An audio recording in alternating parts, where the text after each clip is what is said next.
Jaya Radha Madhava Kunja Bihari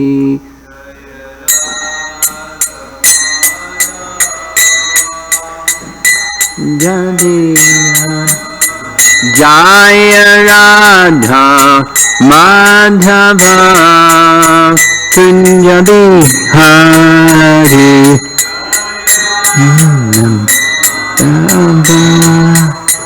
Kunja Bihari Gopi Jana Bhalabha Girivardhari Gopi Jana Bhalabha Girivardhari Gopi Jana Bhalabha Girivardhari Gopi Jana Bhalabha Girivardhari Jasodhanandana Brajajana Ranjana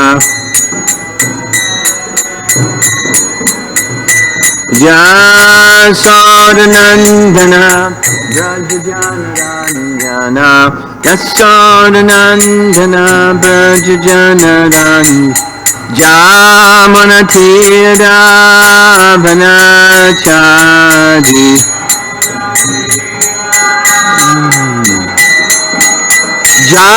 Jamanatira Vanachari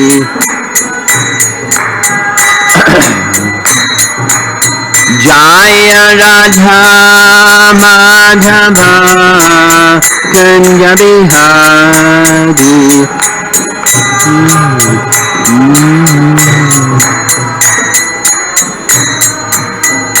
Jaya Radha Madhava Kunja Bihari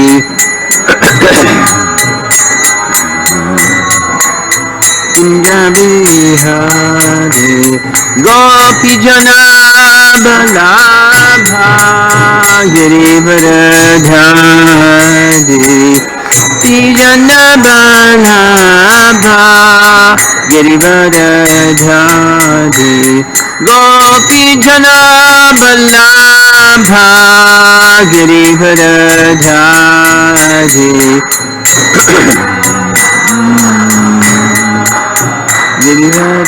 Girivardhari Jasodhanandana Brajajana Ranjana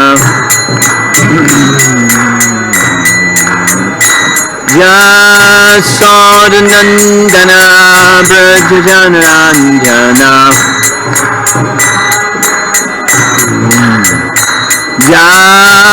Jamanatira Vanachari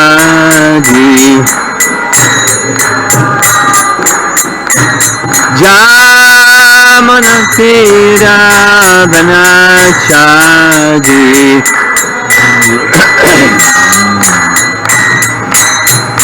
Jaya Radha Madhava Kunja Bihari Madhava Kunja Bihari Jaya Radha Madhava Kunja Bihari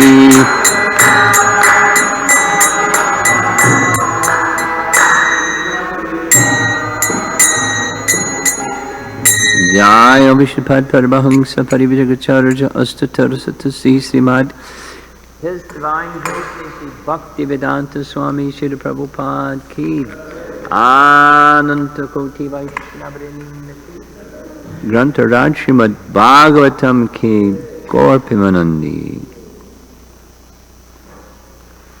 Om Namo Bhagavate Vasudevaya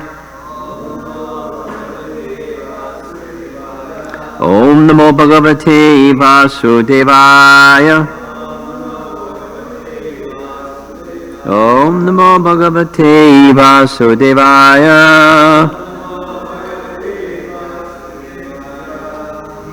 Reading this morning, Canto 10, Chapter 13, On the board is text 47, and 48 goes with it. So we'll chant 47. I beg your pardon?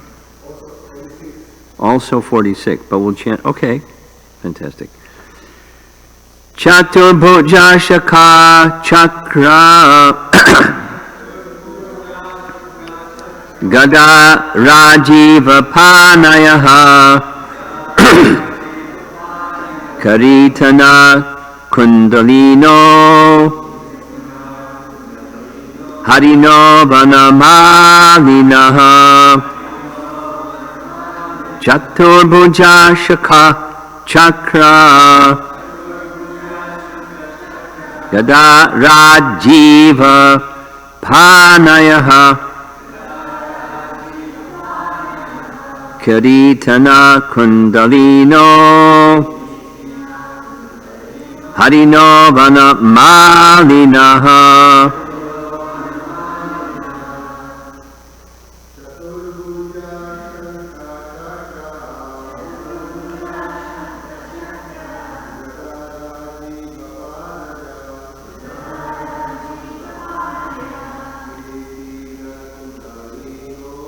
Kiritana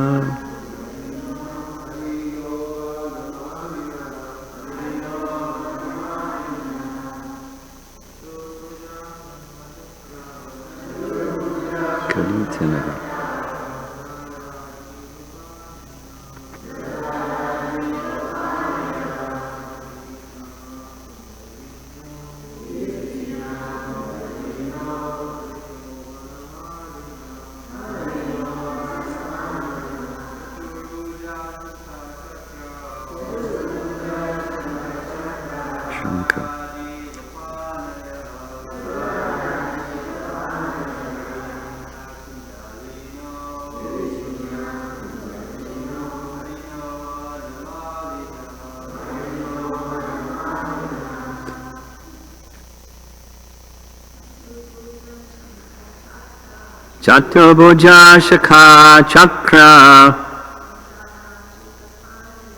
Gada Rajiva Panayaha Kirtani Harino Vanamalinaha Chaturbhuja Shankha Chakra Gada Rajiva Panayaha Kiritana Kundalino Harino Vanamalinaha Chaturbhuja Shankha Chakra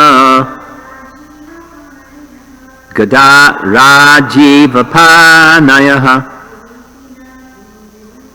Kiritana Kundalino Harino Vana Malinaha Chaturbhujaha, having 4 arms.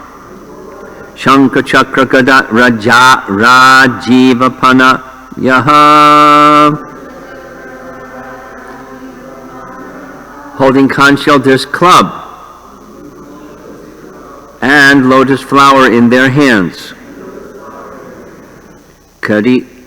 Kiritanaha, bearing helmets on their heads. Kundalinaha, wearing earrings. Harinaha, wearing pearl necklaces. Vanamalinaha, wearing garlands of forest flowers. And then comes the rest. So we're going to go back to 46, Subal? Yes, okay. 46. Translation. Then, while Lord Brahma looked on, all the calves and the boys tending them immediately appeared to have complexions the color of bluish rain clouds, and to be dressed in yellow silken garments. Purport.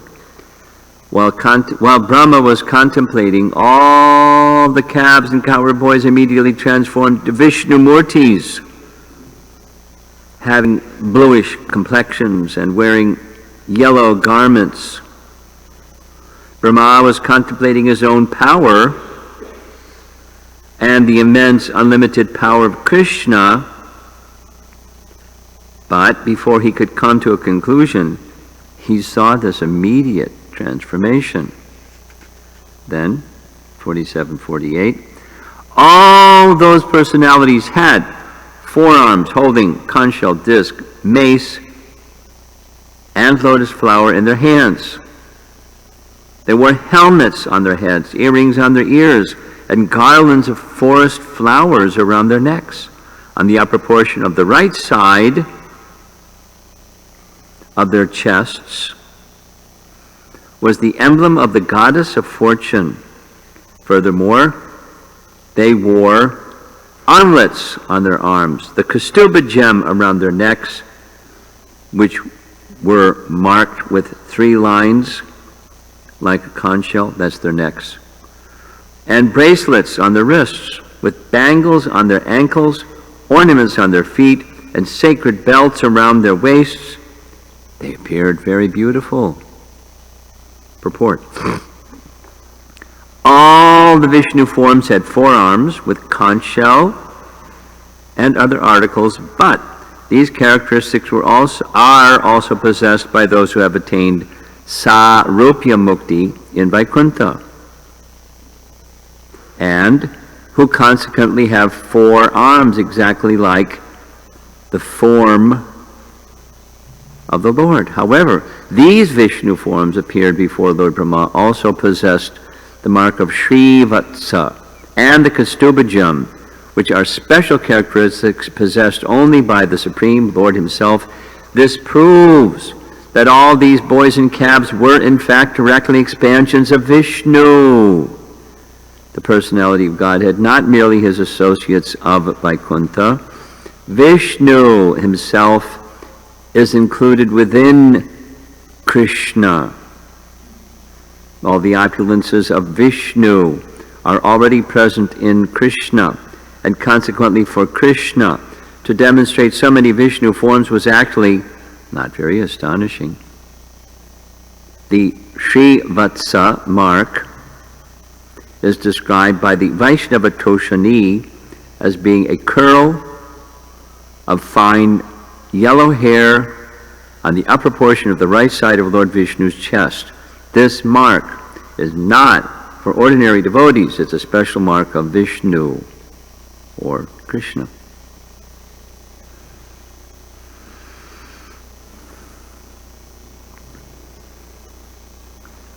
So I'm going to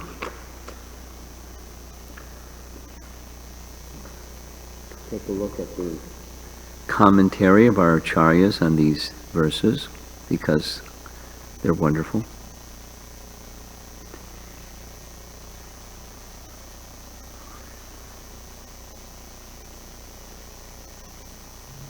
So we'll go back to 46.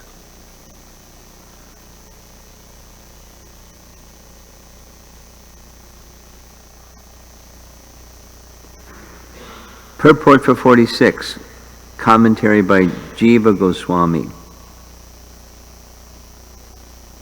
When Brahma began suffering because of his bewilderment, the Lord quickly showed him mercy, according to Brahma's desire to see some other greatness of the Lord.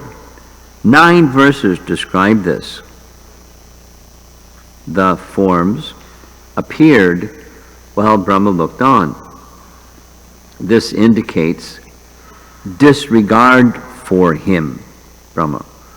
They appeared not depending on his power of vision, but appeared spontaneously to his eyes. They appeared by their own power. Sanatana Goswami. When Brahma began suffering because of bewilderment, the Lord quickly showed him mercy. The forms were seen by Brahma, who was looking. The possessive case is used for the instrumental case, or Brahma gazed at the Lord with fear and humility. The forms thus manifested. Because of the astonishing description, the forms could not be illusory. The forms were manifested in a specific way. While Brahma watched, these forms became visible. So now, what he saw, first 2 of 9 verses. Very interesting commentary. First, Vishwanath Chakravarti Thakur. While Brahma was contemplating these matters, he saw that all the calves and cowherd boys, but they gave no heed to him. Quote, "O resident of Satyaloka, unborn Brahma, true, you are Aja. By your intelligence you create the universe, and now you want to bewilder us with your Maya? You don't know at all who we are. We will show you. Look, though we are all the calves grazing on Vrindavan's grass and all the cowherd boys herding those calves, our real form is only one form." Unquote. Endowed with special spiritual vision, he was able to see it spontaneously. They were marked with the line of Lakshmi, or Shri, on the chest, Vatsa. They had armbands on their upper arms, Kaustubha jewels on their necks. Their hands were ornamented with bracelets, and their feet with anklets. Jiva Goswami's commentary is really far out. Because they had 4 arms, they were Vishnu forms. They were the first and second Purushas, controllers of Maya. What does that mean? First and second Purushas. Mahavishnu and Garbhodakshay Vishnu, first and second Purushas. And then he quotes a verse from Canto 2, Chapter 6, where Brahma is speaking, Surajami, I, Brahma, create under his order, and Shiva destroys under his order, holding his 3 energies. He protects the universe as the Paramatma. Now, he doesn't say it here, but I could look it up and check to make sure, but most likely this is commented upon in Paramatma Sandarbha also, because that's the 3rd Purusha expansion, but the 3rd Purusha expansion is nothing but an expansion of the 1st and 2nd, and thus, in one sense, actually one entity. But here's what he says about this Canto 2, Chapter 6. Brahma speaks these words. Vishnu forms appeared also because generally it is heard that they appear showing all powers for carrying out creation and other works for Brahma. In other words, Brahma, the powers that you have for creation are derived from us. So Brahma is staying the same because the three potencies, internal, external, and marginal, are potencies of the Supreme Lord, which he manipulates in various ways to make creation happen. So, the three forms, that's Vishnu, Brahma, and Shiva, the three forms make their appearance now in a mixed form to show non-difference of the three. Got it? No?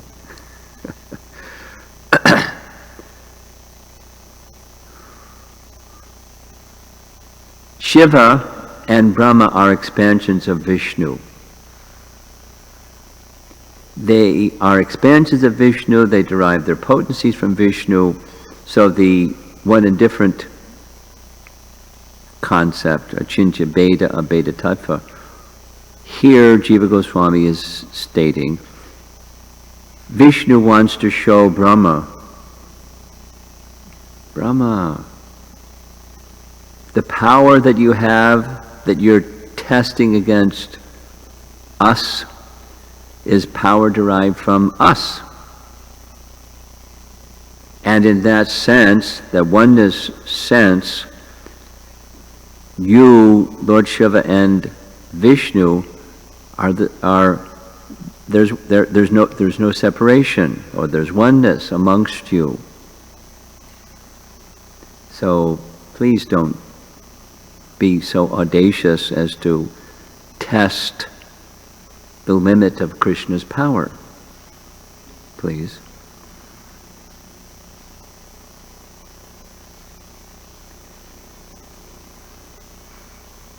I'll read it again. Brahma speaks these words. This is Canto 2. Vishnu forms appeared also because generally it is heard that they appear showing all powers for carrying out creation and other works for Brahma.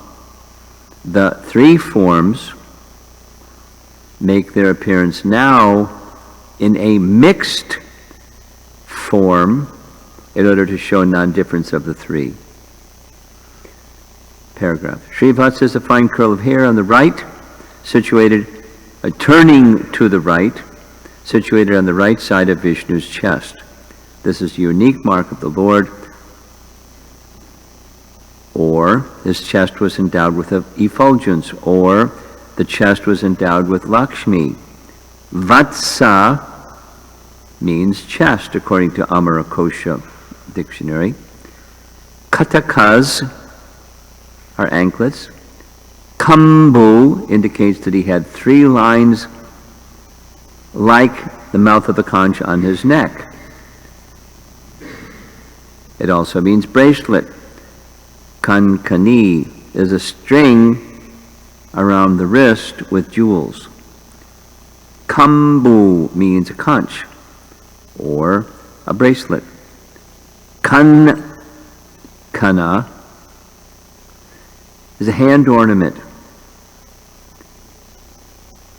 Sanatana Goswami. Short. They all had four arms to show that they were lords of Vaikuntha, so that Brahma, Vishnu's servant, could realize Krishna's greatness.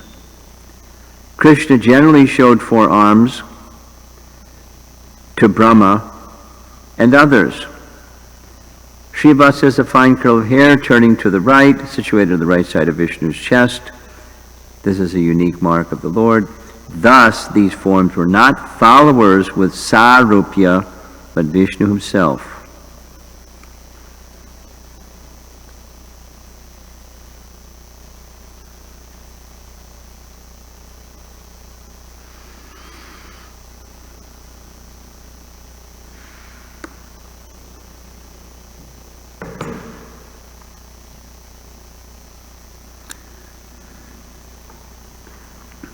This Chapter 13 is the last chapter that Srila Prabhupada made commentary on, translation and commentary. It's quite astonishing. He didn't have access to at least that I'm aware of, to the Acharya's commentaries, because he was in this dilapidated condition physically. Skin and bones, lying on his back.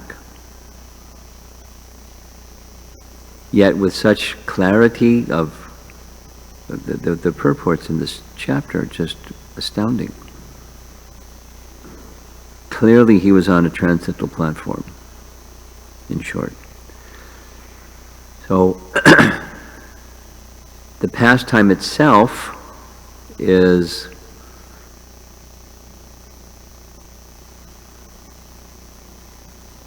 has many dimensions. A big dimension is mercy.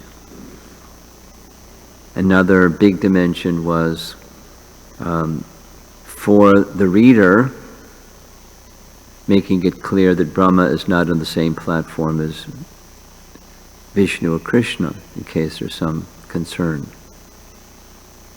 It's all one. Or you worship this one, that one. So they're not the same. Vishnu, Shiva, and Brahma there's this oneness aspect, but the other two are deriving their power from the one. And so their power is not equal, their position is not equal. The distinction is being made.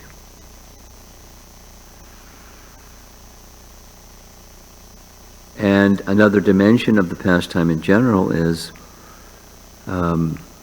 helping us, just looking up to Lord Brahma, whatever it is that we may have as something, it's insignificant compared to what Brahma has. What Brahma has is insignificant compared to what Lord Vishnu or Krishna have. We're truly tiny. Material consciousness says otherwise. Impersonal conception says otherwise. But the Vaishnava conception is very clear. So for us, it's really important. He's our Sampradaya preceptor. He is so qualified that from within his heart he received knowledge of the Vedas and passed it on and so forth. So this is a pastime. It's not the same as the pastime of Arjuna becoming bewildered, but it's certainly similar, because how can Brahma become bewildered?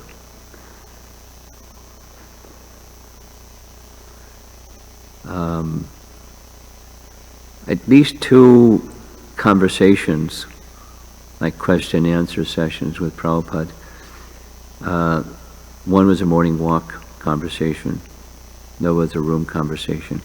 There may have been others, where Prabhupada was asked, not in a challenging mood or an impertinent mood, but how is it possible that Brahma became bewildered and stole the calves and cowherd boys? Or how is it that Brahma became bewildered and began pursuing his own daughter?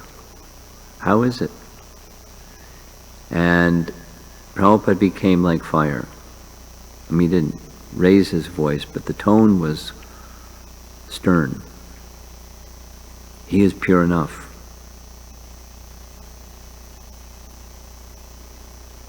How can we see him as a pure devotee if he was pure enough, or is pure enough? So, similar to apichet sudaracharo, the behavior of stealing, interrupting Krishna's pastimes to check out and see, what's the limit of Krishna's power compared to mine. Kidnapping the calves and cowherd boys, that's a pure devotee, to see what Krishna's going to do. It's an offense. It's not a small one. Interfere with Krishna's pastimes. It wasn't intended in a challenging mood. It was he was wanted to know. He was curious. So we may be curious, wanting to know.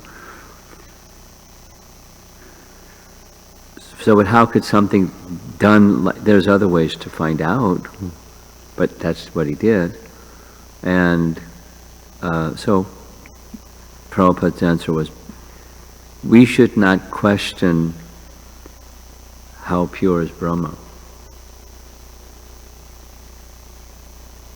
He's pure enough. Just like this detailed description, it's in Tamal Krishna Maharaj did a fabulous job in he was writing a commentary on Brahma Samhita, and he did a lot of research, and so the verse that's describing Brahma, there's something like 7 or 8 different sources of where Brahma can come from and where Brahma may go to, according to different scriptural references, like really exhaustive. Prabhupada didn't go into such detail generally, but at least this much we know from Prabhupada's writings and teachings, that if there isn't a qualified person, Krishna becomes Brahma himself. It's so important. The position of Brahma is so important.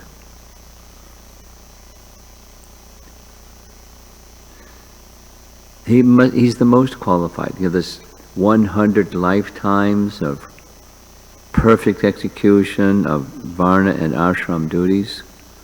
I mean, try do it for an hour, or a day, or a year, a lifetime, 100 lifetimes of flawless execution of varnashram duties. 100 lifetimes. Okay, you can be Brahma.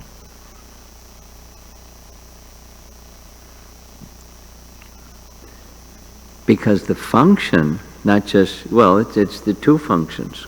The creation of the universe. How elevated does one have to be to carry out the details of creation? It's so complex. How intelligent must one be?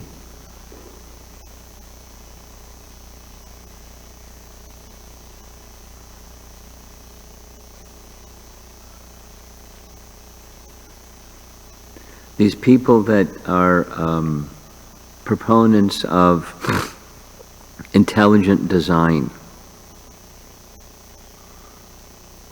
the intelligent design advocates, quote Bill Gates as saying, the amount of information that's in one strand of DNA is millions and millions and millions of times greater than any information that Microsoft has ever created by the most brilliant of minds.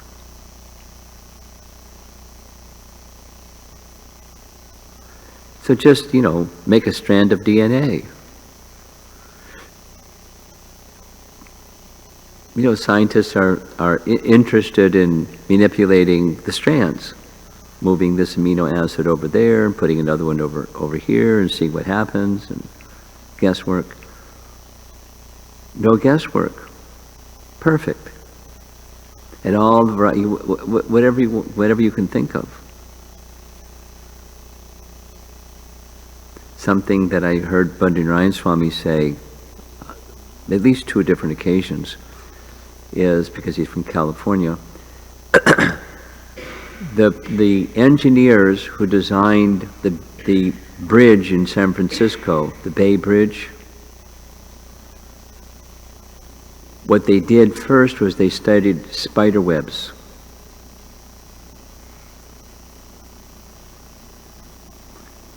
To find out how spiders did it, and then they mimicked what spiders did. And they built the Bay Bridge.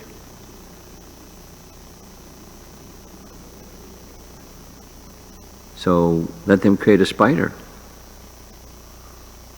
Let them create a mosquito. Prabhupada's challenge. Take the chemicals and make life if everything comes from chemicals. Anyway, that's the whole, the bluff of scientists, the blind faith that people have in scientists because blah, blah, blah. The blind faith that people have in scientists is a big obstacle for convincing people in the truths of the Vedas. You know, if it's corroborated by the scientists, hey, then, you know, maybe I'm interested. Anyway, the intelligence of Brahma is astounding, super qualified. And yet he did this boo-boo, or offense. Not just whoops, it was an offense. Still mercy. So the whole so it's a big part of the pastime, the big enactment of mercy, to have Brahma understand things that only through mercy can one understand. So he wanted, and Krishna reciprocated.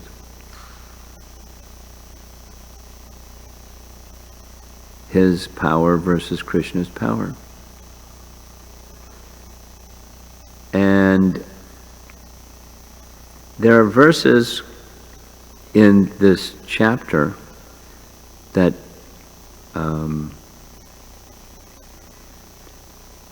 my understanding has been all along that simultaneously the calves and the cowherd boys were there, and simultaneously the Vishnu Murti forms were there. However, at least text 16 seems to indicate that the calves and the cowherd boys became Vishnu forms. They showed these forms. Let's read it again.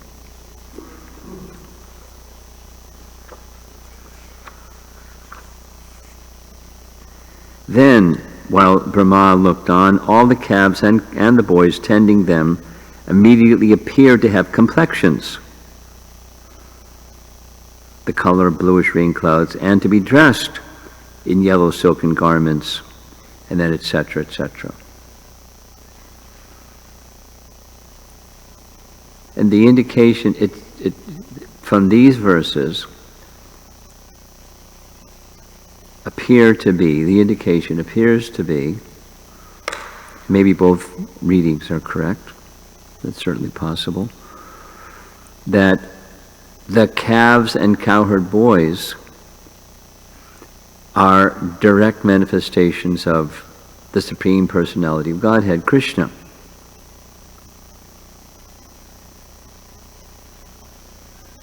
And Brahma was allowed to see that.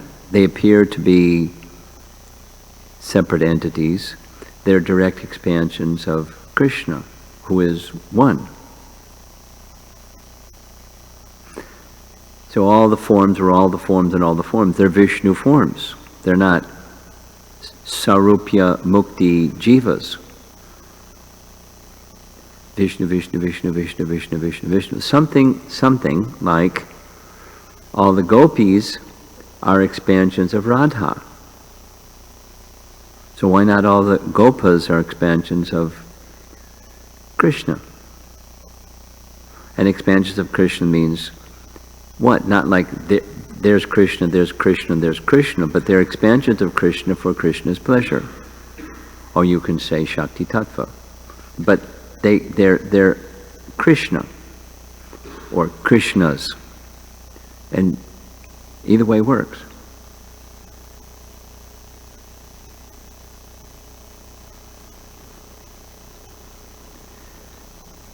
They're living entities, perfected souls, engaged in Krishna's service. They're at least the forms that were shown are not Sarupya Mukti forms. They're Vishnu forms. that part's clear. So whether those Sarupya Mukti forms and the cowherd boys, or Sarupya Mukti forms. These text 46 seems to indicate they, the cowherd boys, and the calves, for the pleasure of Krishna, or Krishna's expansions. Anyway, it's interesting. Raso Vaisaha. Krishna is engaged, just like the detailed description of the Gopi Gita section of the 10th canto. These are Krishna's potencies, and Krishna is enjoying with Krishna's potencies. There's no adharma, because the dharma applies to us, who are living entities who are Krishna's separated parts and parcels, and the codes of dharma apply to us, given by Bhagavan. Dharmam hi sakshat bhagavat pranitam. So there's no transgression on Krishna's part, enjoying his potencies. And so the cowherd boys,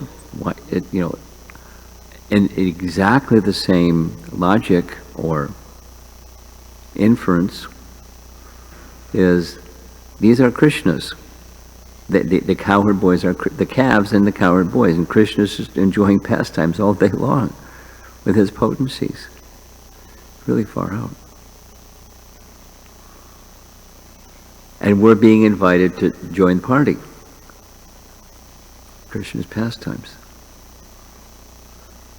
Here we are, in La La Land, subject to all kinds of misconceptions and illusory desires and covered consciousnesses and all kinds of things. And we're being invited.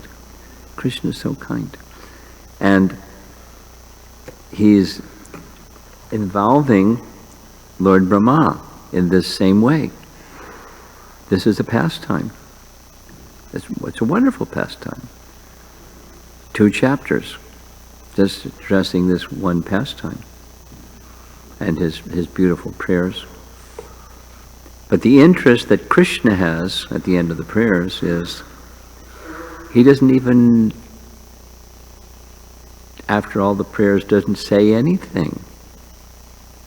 He remains silent in its description. He just wants to get back to having lunch with the cowherd boys and being with the calves. Because these wonderful eulogies by Brahma are not as attractive to him as the love of the cowherd boys and the calves. And just being with them. That's his greatest happiness. And for practicing devotees, Krishna's happiness is to become everything for us too. So we're getting an inside look at what's Krishna's happiness about. He's certainly happy to give mercy to Brahma, even with his permission or sanction, to have his pastimes interrupted. How could Brahma steal the calves and cowherd boys unless Krishna sanctions? Right in Vrindavan. They're put in a cave, kidnapping. Whew. People go to jail for stuff like that. It's crime.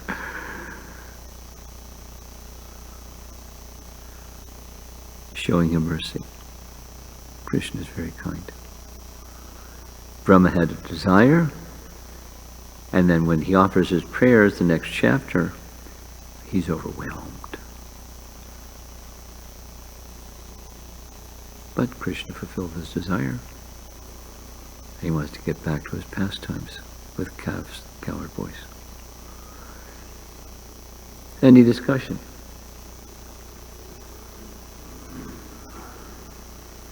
Kritanaha kundalino.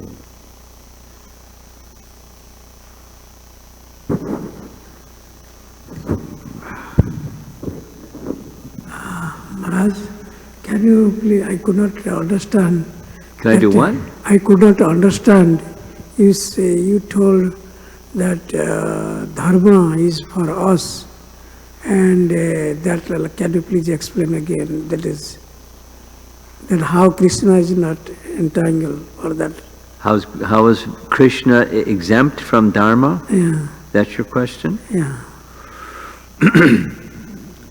Well, you can say it differently. Same thing said differently is, for Krishna to be the enjoyer of pastimes with unmarried girls, or married girls, or both, for him is not a dharma, because these are his potencies. Dharma applies to your marginal potency, para, but prakriti, and there's Krishna's potency that's meant to be enjoyed by him. So dharma regulates what you do with Krishna's potency. Dharma applies to us, how to engage ourselves with Krishna's potency. When Krishna is engaging with his own potency, the same principle, dharma principle, doesn't apply. It's his own potency. The rule of dharma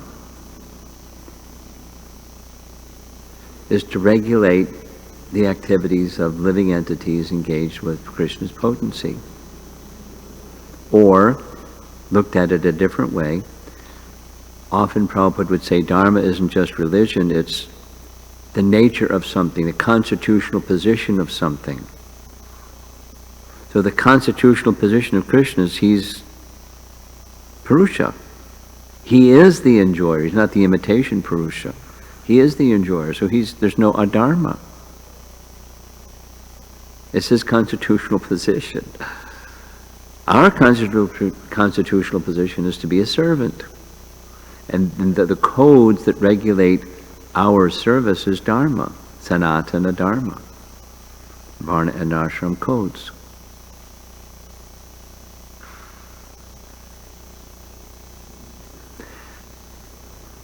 Okay? One more, okay. One more thing I have to add. That recently I was hearing, Recently you were hearing? Prabhupada was telling that there are different type of Vishnu. Different types of? Vishnus. Misuse. Yeah, like not Sarupya. So not like, horrible. Yes, sorry. Not horrible? Not like Sarupya.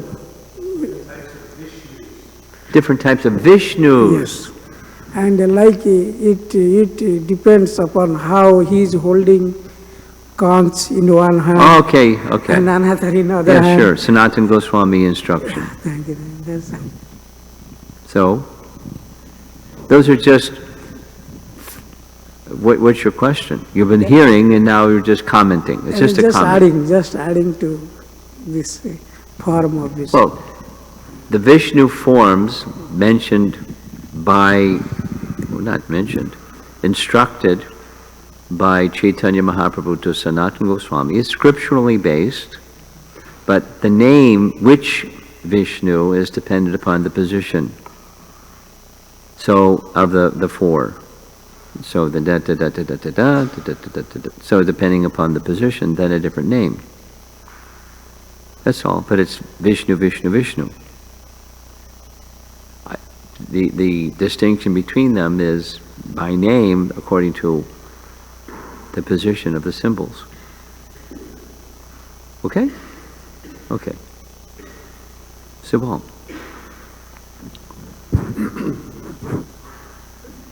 Romapada Swami, I wanted to ask you about after this very powerful lesson that Krishna gave to Lord Brahma in terms of establishing his position of supremacy. And Brahma being the top of the living entities, then I was just thinking, then the power of this covering or this illusion that later Lord Indra, he committed even a much more horrible offense. Yes. And how is that this lesson is not, being broadcast or taken by What's your question? How is this lesson not being broken? Broadcast. Or passed to the other, powerful demigods? That's an interesting question. I haven't a clue how they broadcast things. No, not a clue. Hey, did you hear what happened to Brahma? No, tell me all about it. Oh, oh, really? I better be careful. I don't know how they communicate in the heavenly planets. Even if they communicate, it doesn't mean that Maya can't cover someone that heard the broadcasted news. The susceptibility of the living entity because of marginal position still is there until one becomes Shuddha Bhakta. So even if it's broadcast. Yeah?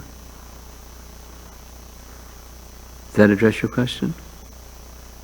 And the past tense is there, and there's for some reasons Krishna is in control. I was just, thinking, it addresses it. Okay.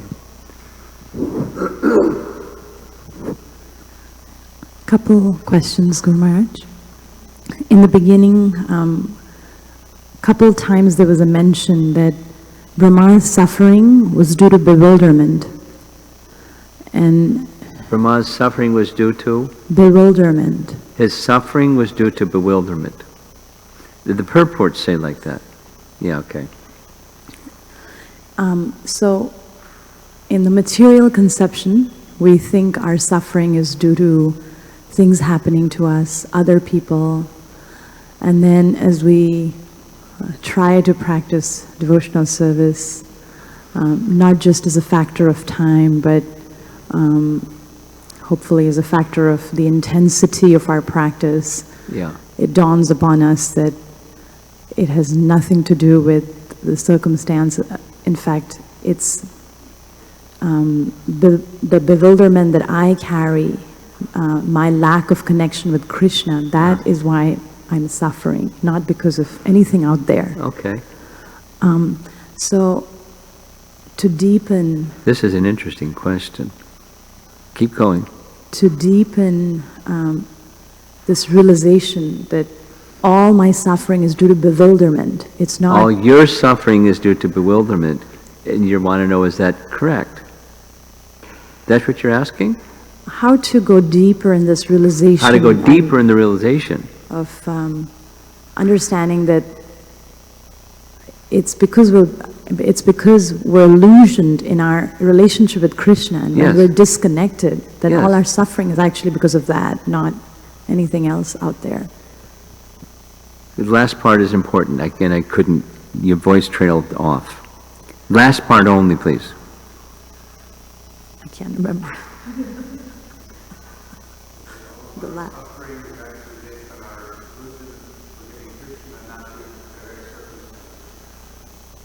That's it? That's it. So you want to hear more about it, or you want to know how to go more deep into the realization of that, or? Yes, the second. Second one.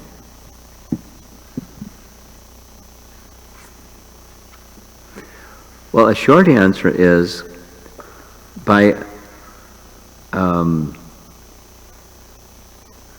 more complete spiritual conception of who we are and our relationship with Krishna is how to go more deep in it. Or say it conversely, our realization is shallow because we have some residual material conceptions of who we are in our relationship with Krishna. The process of bhakti and, reality. We have some understanding, but there's a fair amount of mix in there. And so our understanding is shallow. And sometimes okay, and sometimes not okay. I lose sight of that reality because, so keeping it simple, spiritual conception.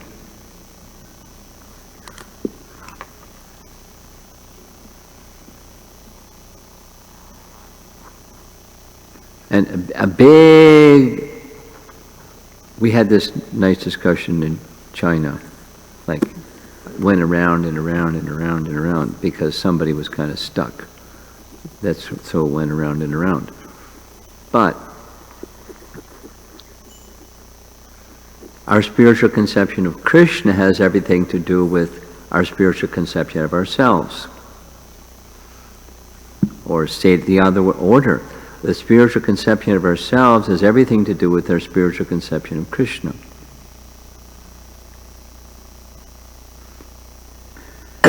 So if we give attention to the spiritual conception of Krishna, as a byproduct, we'll have a more spiritual conception of ourselves. And then in turn, our relationship with Krishna, what bhakti is.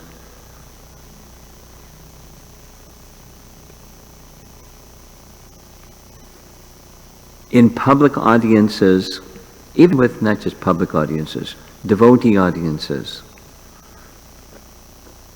human form of life is meant for self-realization. And the starting point is, I'm not this body. Understanding what we're not.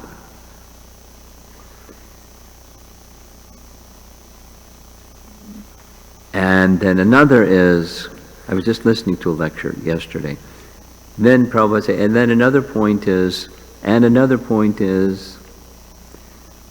that Krishna is at Hoksaja. He's beyond any material sense perception or the mind to imagine. He's beyond that. And with Brahma Samhita verses and things. So self-realization and God-realization, they occur simultaneously. But the main attention, we have to understand who we're not, but the main attention goes to Krishna. And we need to remove the material conceptions, because there are material conceptions of who Krishna is, with thinking who he's not. And then, the list, Prabhupada would make a little list. Some people say this and that, the other thing, and those conceptions are loitering because we've heard it so much. We've not heard sufficiently from one who knows. And even we hear again and again from one who knows, it's still residual influences. Self and Krishna. So we're dependent. And now back to the bewilderment message, or element of your question. Until that unalloyed bhakti is there, we'll not understand Krishna, and there'll be bewilderment. And thus anxiety and fear and apprehension and uncertainty and the mix.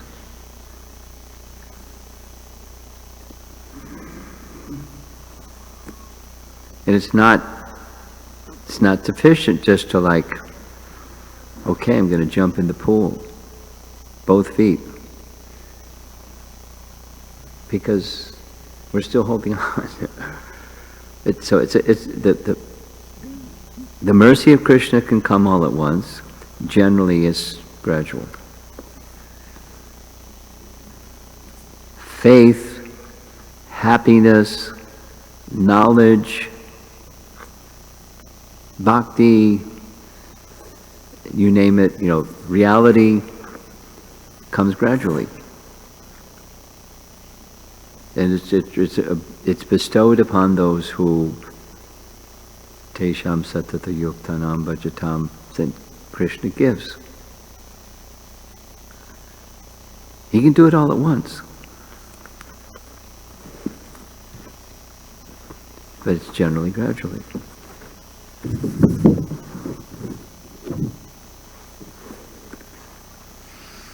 Okay.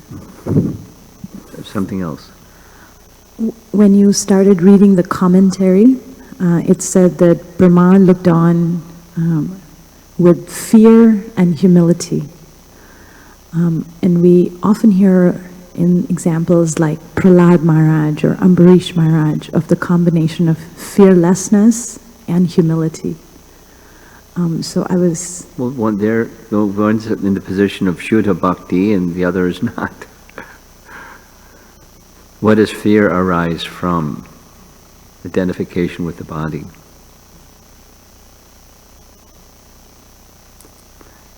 And the rest that goes along with the body. Mine. My power, my knowledge, my position, my etc. Fear. And an apprehension, I would think it's reasonable, an apprehension, I made a boo-boo.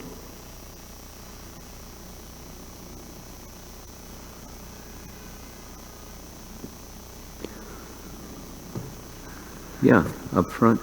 Can you stand up and take the microphone rather than have her come to you with the microphone? Too late. Hare Krishna Maharaj, thank you for your class. In the purport to this verse 46, Prabhupada says, Brahma was contemplating his own powers.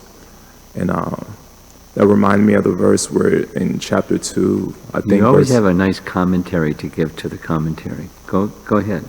In chapter 2, verse 62, 63, it says, while contemplating the objects of the senses, a person, etc. That verse, it just reminded me of that.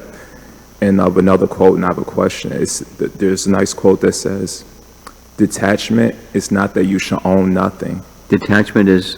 Not that you shall own nothing, but that nothing shall own you. So generally, detachment, so my question is what? Detachment. Own nothing, that nothing should own you. Where'd you hear that one? Google. Somewhere along the way? Yeah. Google Acharya, so somewhere. So. Okay. And we see that Brahma was owned by his powers, and we see that in our situation, we don't own any opulence. We're owned by our opulence. So my question is that especially when we're taking positions of leadership like Prahlad was like, I don't want this position of leadership. Prahlad, speak it slower. Prahlad was what? Prahlad, Dhruva Maharaj, when he attained enlightenment. They entertained what? Attained enlightenment. They attained enlightenment, yes. And so their disposition is, my Lord, I don't want this position because I might be owned by the power. So my question is that how do we know if we're being owned by some position, some opulence? And if so, what are some steps we could take to rectify the situation before Krishna in this situation humbles us like Lord Brahma and so many people in the scriptures? You got it? Power for us. Yeah. Even if those who receive power, how do they make sure they don't become owned by that power and not be converted by that? Well, how do you make sure is Shuddha Bhakti, and otherwise it's going to happen. And it may not be always happening, it may be sometimes. Sometimes not, sometimes not. But even the sometimes not,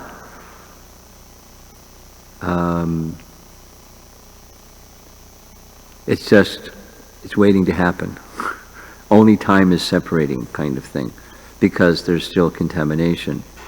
So your question is, the placement of your question is different, but it's similar to the bewilderment question that Sri Radhika was asking. You know, not being possessed by some opulence or power, or not being possessed by Maya, thus bewildered. How do we ensure Shuddha Bhakti? How do we progress in Shuddha Bhakti? Gradually, Shravanam Kirtanam Vishnu, etc. Anyone else? Srila Prabhupada ki Jai.